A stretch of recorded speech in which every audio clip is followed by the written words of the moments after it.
So, Laurie, today, the state of the sexual union conversation. Lots of states of the union happen in marriage, but we're promoting a sexual state of the union conversation. Okay, can't wait. Hello again, and welcome to Foreplay Radio Sex Therapy. I'm your host, certified sex therapist Laurie Watson, author of Wanting Sex Again, and blogger at Psychology Today and WebMD. And I have with me Dr. Adam Mathews, my co-host, who's a couples therapist, psychotherapist, and president of NCAMFT. Foreplay is dedicated to helping couples keep it hot. Thanks for listening. Now on to today's topic. So, Adam, we're going to talk about the state of the sexual union.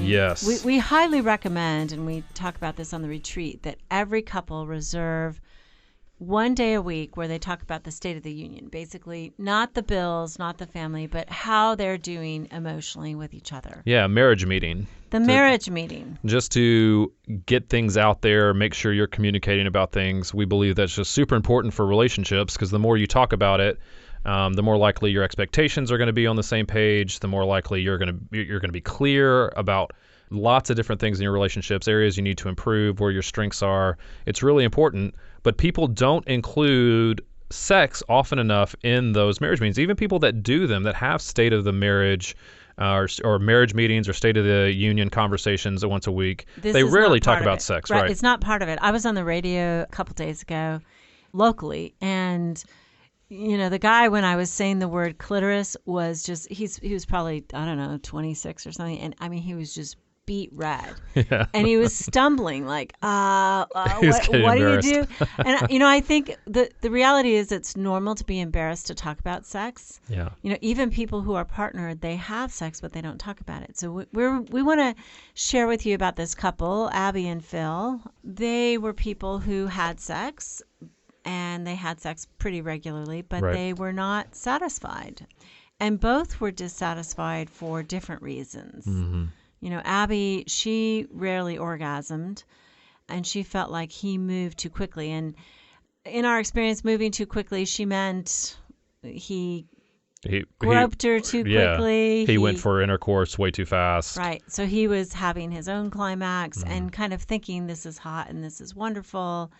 And she was left a little cold. And that was his experience of her. He felt like she was cold during sex. Yeah, that was his complaint, that she just wasn't into it, right? She wasn't into it. And now this is not necessarily his fault because he's racing ahead. It's a communication problem, which is why we want people to have the State of the Union. Sometimes when sex becomes routine or boring or there's a disconnect, it really means something is being left unsaid. Right. And just like the 26-year-old guy, even when you start to talk about use sexual language, right, that's just not something that we're used to a lot of times, especially when it's intimate and real. We may be used to it if it's crude or there's jokes about it. But when we actually start to talk about what we need or what we want, what we're experiencing with our partner, it becomes really difficult because it's a really vulnerable position to take.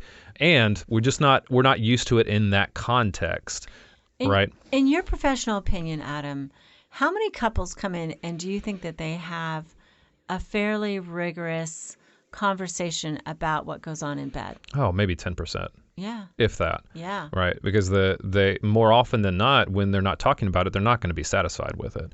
Right. And so the vast majority of them, when I ask them, how often are you talking about your sex life, or how do those conversations go? They say, well, we're not having them. We've never talked about our sex life. Right. All right. Or if we did, we talked about it in the very beginning. Because again, it's just one of those things that we've mentioned this before, that people feel like they should just fall into, that their sex life should just be something that right off the bat, as soon as they get together, it's just going to be amazing, that it's not something that's learned over time or that grows over time, but rather it's something that they should just naturally be good at, right? Or mutual orgasm should abound from day one. And I think what we're talking about in the state of the sexual union is not necessarily sexy talk. Right. We're not talking about how you talk in bed in the moment. We're talking about outside the bedroom, processing how you're each feeling about your sexual life. Now, I know that the sexual pursuer is one who is probably going to want to have this conversation on maybe a weekly basis. And I think the sexual distancer, it's like maybe never is just, too often. So, right? I mean, Yeah. so I would say, how often do you think they should have this conversation? I mean, I think once a month.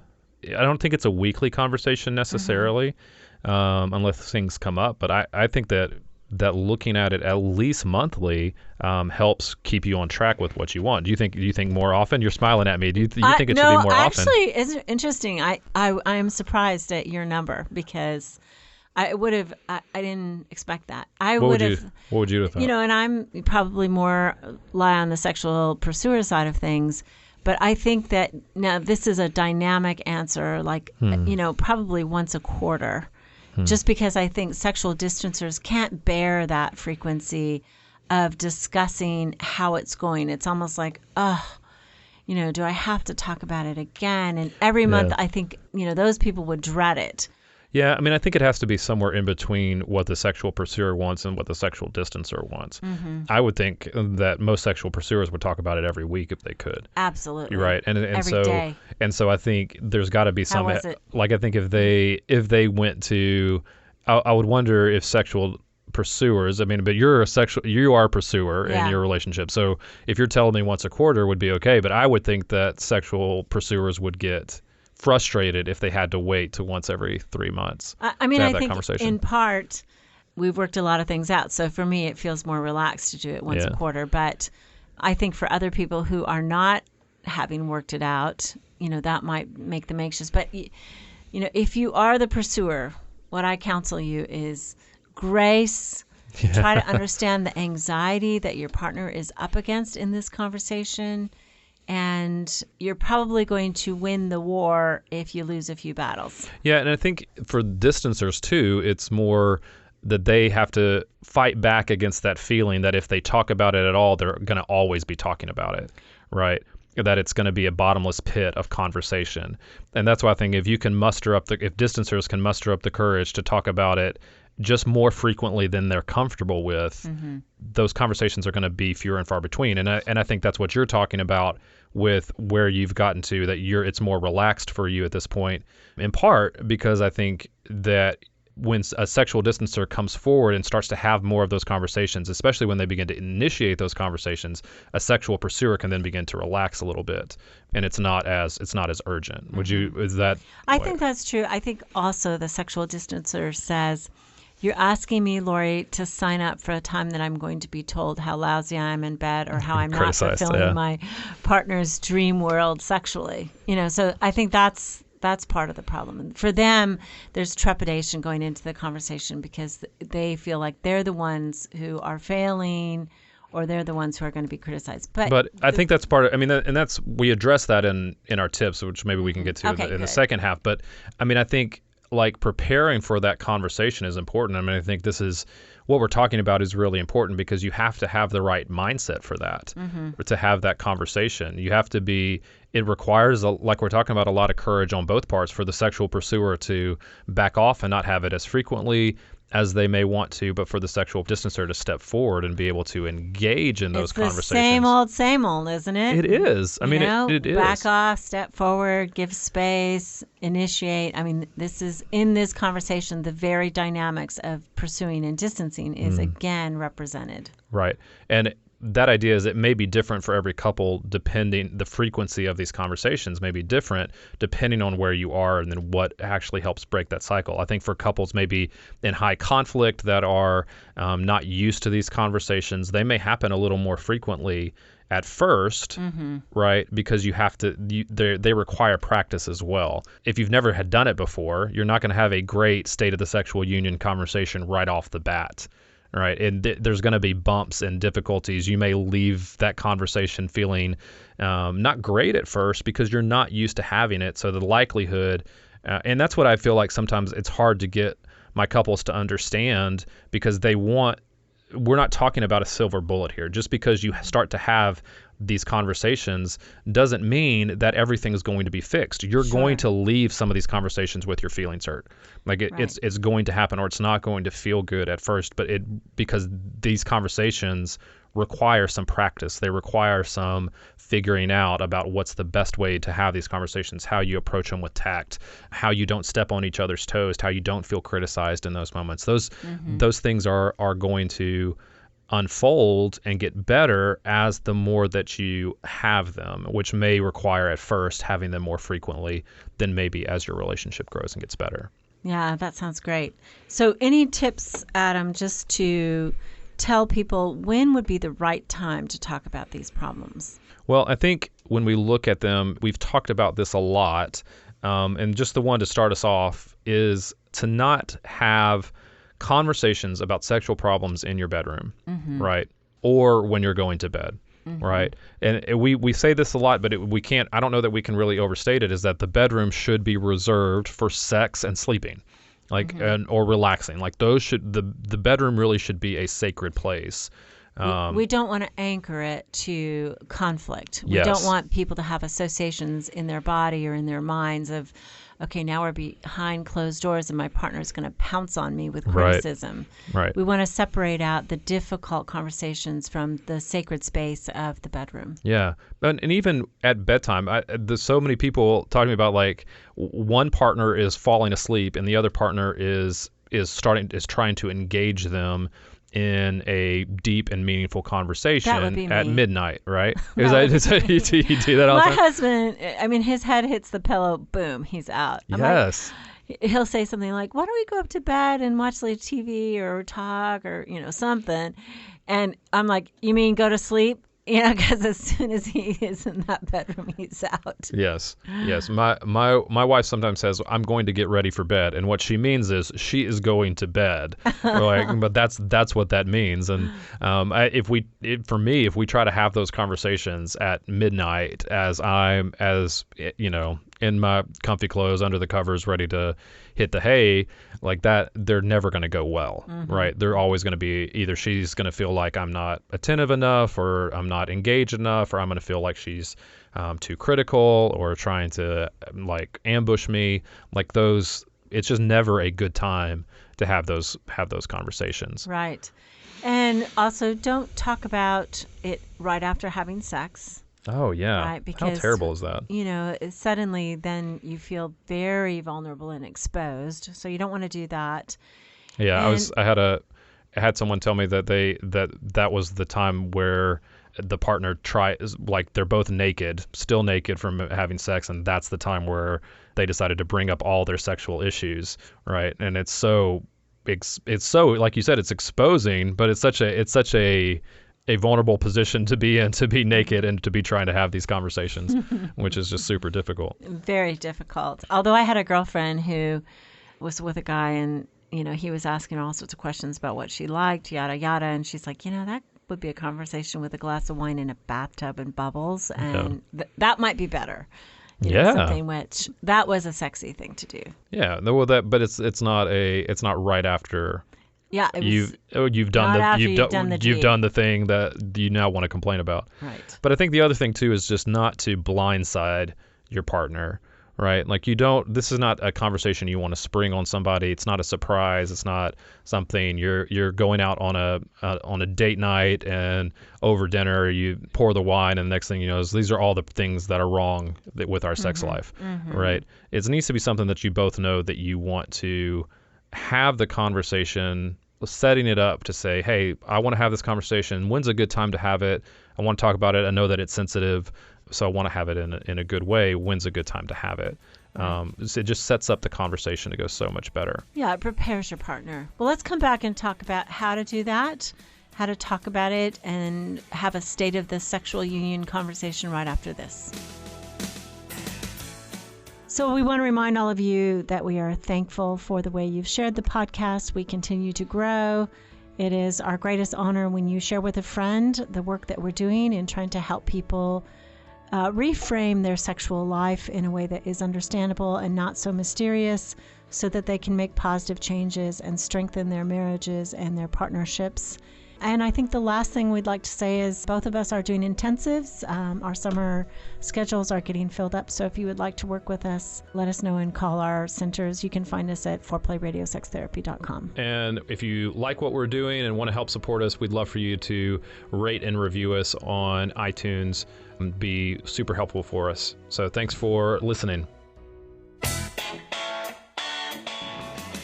We're back talking about the state of the sexual union conversations. And also want to tell you, we go into more depth about this at our retreats that we have, our Love and Sex 360 retreats coming up. Our next one is in November. The 14th through the 16th? Yeah, in beautiful Asheville. It'll be gorgeous. Oh, I'm so looking forward to fall in Asheville. And are you going to take me to the chocolate factory? Only if you make me. And are you being good and eating paleo?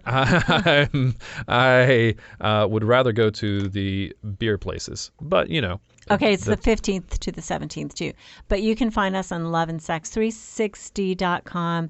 Also foreplayradiosextherapy.com. We have couples retreat right at the top of the and two different options for people this year, where you can come just for the workshops, or you can come and also get private therapy with one of us or one of our two amazing colleagues, Shelley or Carol, at the retreat. So look for that, where we go into more of the specifics and expand on how to have better conversations about sex and about other things that are going on in your life. But when we talk about the state of the sexual union conversation, I want to really kind of get into some specifics about how we do that, because we talk about talking a lot, don't we? Like we emphasize, we're always saying, talk more about what's going on. So we want to always make sure we're giving you specifics about how to have those conversations, because it really is in the details of how you go about having those conversations that can make them successful. Sometimes people get into patterns of how they have conversations with each other. And so I hear a lot, we tried to talk about it, but we always left frustrated, or nothing was resolved, or we didn't get anywhere, or we have the same conversations over and over again. And so one of the things to really think about is how you are going about having those conversations. And we want to give you some tips about how to have those and make those better. So Laurie, what would be your number one tip? So first, obviously, be tactful. I mean, you are with this person for the rest of your life, and little wounds that you think are just, something they need to know go in forever, potentially. So you want to say it the best, most thoughtful way possible. All of us have these conversations and think of negative things to say, well, you're selfish, or you're not doing it that way, or I told you, or, blah, blah, blah. Don't do that. Start with a positive. Reframe the way you're going to say it as positively, as tactfully as possible. So how would you think Abby would go about talking about something so sensitive as that she rarely has orgasms, or that she feels like he goes too fast? How would she say that tactfully? Yeah, and first of all, Abby may be faking it, right? Abby may have been, faking it all along. And so, she's anxious about telling him that she actually needs more stimulation or something to have an orgasm. So I would say to Abby, first of all, sexual distancers have their own, issues. They have their own complaints. They have their own desires, but they often whisper it more than shout it. So I encourage you, sexual distancer, to be brave and put it out there. So Abby might say, I think that one of the things that I'd like is to experience orgasm more frequently. And if he says, well, it seems like you do all the time, say, well, I think that I've read some things or listened to a podcast, this cool podcast called Foreplay Radio Sex Therapy, and they suggested that I could have bigger orgasms or better ones if I had more clitoral stimulation. Would you be willing to do that? So it's a really soft way of saying, this is what I need, not necessarily this true confession, I've lied to you, because a lot of partners feel like, what? You haven't told me, and this is a real bind. Oftentimes the woman partner doesn't tell the male partner because she's afraid of hurting his ego. Yeah. And then when she does, he's angry, like, you didn't even tell me, this has been a whole lie. And so it's kind of a double bind. She lives in this place, and so we can never get better. So I say, let's just start with, I can have something better. Yeah. And go from there. Yeah. I think in that she can own her part, and he can too. Oftentimes when we have complaints or we have things we want to be better in situations, recognizing that it's a relationship, and that if there is a part that I can own on that it can be really helpful. Particularly here, it may be saying something like, I know that I may not always be direct in telling you what I need and what's going on, but I want to try to be better about that, and I want to start by talking about something that I know is sensitive, but I want you to know that. I don't think it's fair for you not to know, right? I think that it helps kind of just to be able to own that. He could be, if for him, talking about her perceived coldness, it might be something like, I know this is not what you mean, but this is what it feels like to me, and I know I don't talk about this enough, or I talk about it too harshly, but this is something that's difficult for me. It feels like you're this way, but I know that's not what you really intend to communicate with me. To give credit to the other person's intention, and maybe to ask it in a curious way. Sometimes, right, don't say all the time or every time, but sometimes when I'm with you, my experience, those are magic words. Yeah, my experience. When you're talking to people, use the words, in my experience. There seems to be a part of you that isn't engaging or that seems checked out. What is your experience of the moment? So first you carefully, gently say what your experience is, and then you immediately let them talk about how it is for them, knowing that these may be two different truths. Yes. Yeah. It's just in two different truths and two different perspectives. Yeah. Right. Different point of view. And we're all going to have that anyway, just by being different people.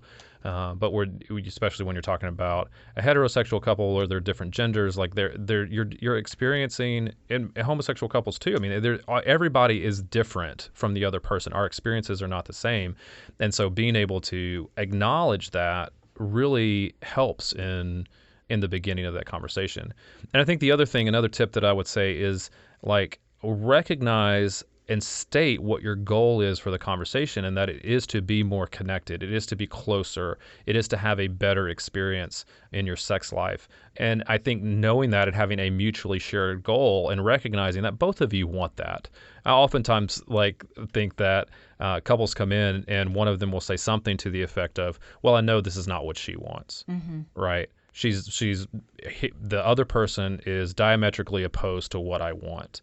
When you get to the bottom of it, though, that's not always true. At the core, we all want better sex in our relationships. We all want to be closer. We all want to be more connected in our relationships. And being able to state that is vitally important, I think. To a shared to a good conversation, to know that we are both working towards shared goals. We're not in competition with each other. We're both working to have a better relationship, and that kind of just softens the start to that conversation. It starts it off where we're on the same page. We're a team. We're working to do that, and I think it also can just help avoid blaming in those conversations. It's not your fault. It's not my fault. This is what happens in relationship. This is difficult, but we know we both want to work toward this shared goal of better connection and better sex. Right. And so you've said something really important in the past. You don't want to spring something on your partner particularly. Like, for instance, you don't want to necessarily purchase a sex advice book and lay it on their nightstand. Yeah. Right? I mean, you can read that book. Yes. But also, if you're in partnership and you're reading a book on sex advice, this is going to raise the alarms in your partner. Oh, yeah. So certainly in a conversation, you might say, hey, I want to read this book called Wanting Sex Again. Yes, great book. Laurie Watson. Awesome book. And I'm going to order it on Amazon, and I've just heard that it has a way through developmentally the different stages that couples go through. And I wanted to get some ideas for where we're at compared to where other couples are at, so that it doesn't suddenly look like a snake on the nightstand. Oh my gosh, my partner's been having, anxiety or fears or complaints. I didn't know about it, and then suddenly it's there. Yeah, I mean, because it's especially if you've never talked about it before. If you've never talked about the problems that you're having in a relationship, our minds go to these disastrous and catastrophic places when we see items like that, right? And so that's part of why that conversation needs to happen, of just saying, hey, this is something I want to explore together. What do you think about reading this book together? Right? Or I'm going to read this book. I just wanted heads up. This is where, but if you'd like to read it with me, I'd love for you to.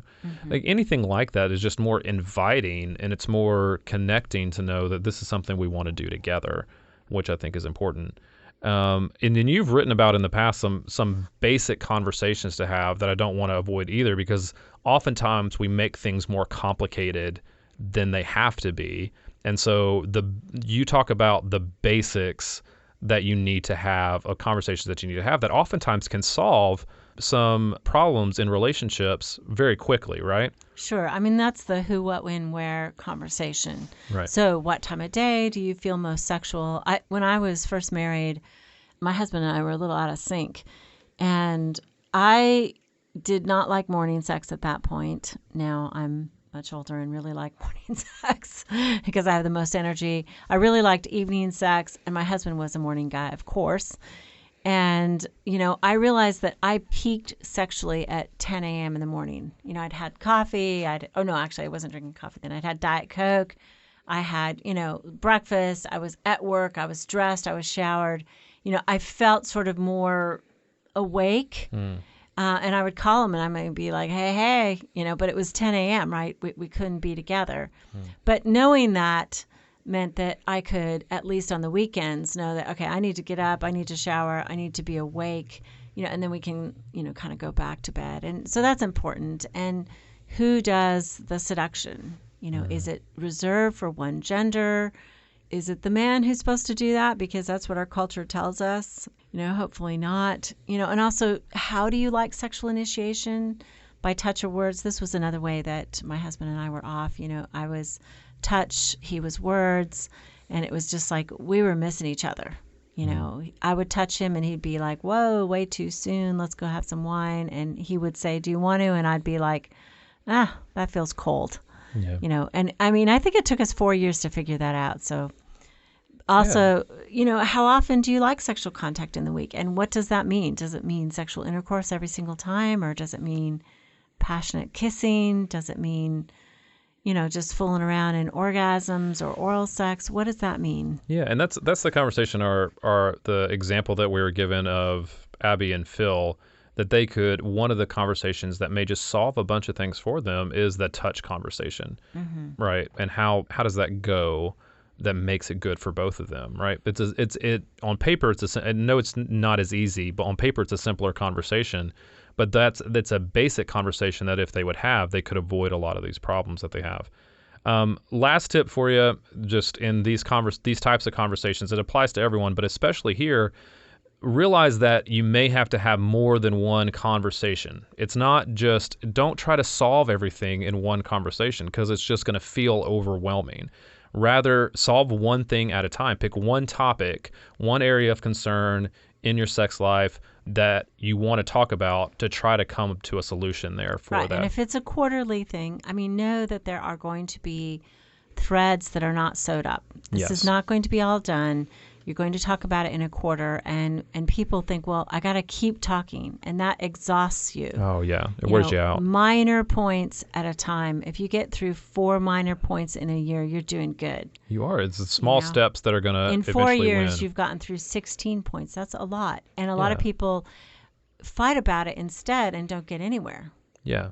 And I think taking turns here, so for like our couple, you're not talking about her feeling like he moves too quickly and his feeling of her being cold during sex. Like you're talking about both of those things. You're not going to make any progress because you're just going to go back and forth on both of those issues. So taking turns here and saying, let's talk about this one thing and see if we can make some progress there is going to be much more helpful than trying to address all of the concerns all at one time. Right. And less toxic words, again, as to repeat, rather than you feel cold in bed. Yes.